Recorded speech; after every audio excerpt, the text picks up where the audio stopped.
And it took about a minute, but it felt like a lifetime before it finally flashed her score. And it said Nan Nan 2, rank second.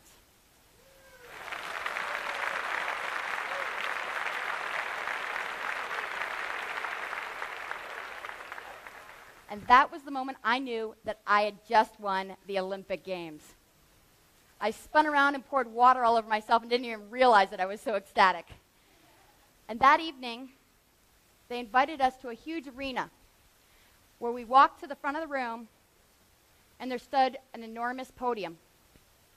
And they announced the Olympic gold medalist first. They said, from the United States of America, Olympic gold medalist Nikki Stone.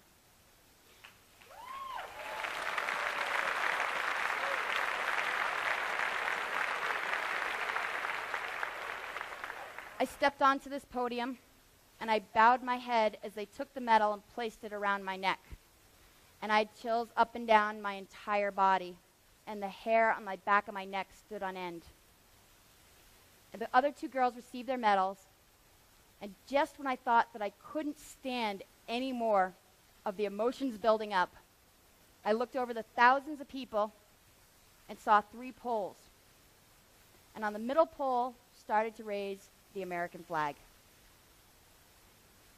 And as I sat there and watched the flag raised, I thought to myself, this is what it's all for.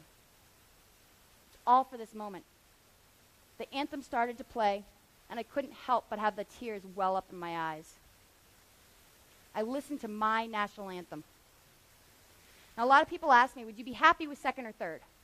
And I really would be happy knowing I did my best. But when you win the silver or bronze, you don't get to hear your national anthem. I sat there and listened to the anthem this morning that was absolutely beautiful. And that anthem brought me back to that moment that I stood there on the podium. And I knew in that moment that the anthem would never sound the same to me again, and it never has. It always brings me back to those Olympic Games. As I stood there and listened to my anthem, I thought of that little pigtail, freckle-faced girl who made her own Olympic podium. And I stood on top of the podium and realized this is what it was all for. This is the sacrifices for. This is what the pain was for. The tears, the hours I put in were all for that moment there. I kept shaking my head because I couldn't believe that this was a reality. I actually had dreams for 2 weeks after the Olympics. And in my dream, they said, you know what? It didn't count. We need to do it over again. And every night I'd wake up and say, I knew it was too good to be true.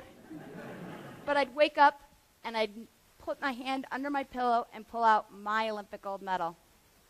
I knew it was my medal, it was mine for life, and no one could take it away from me.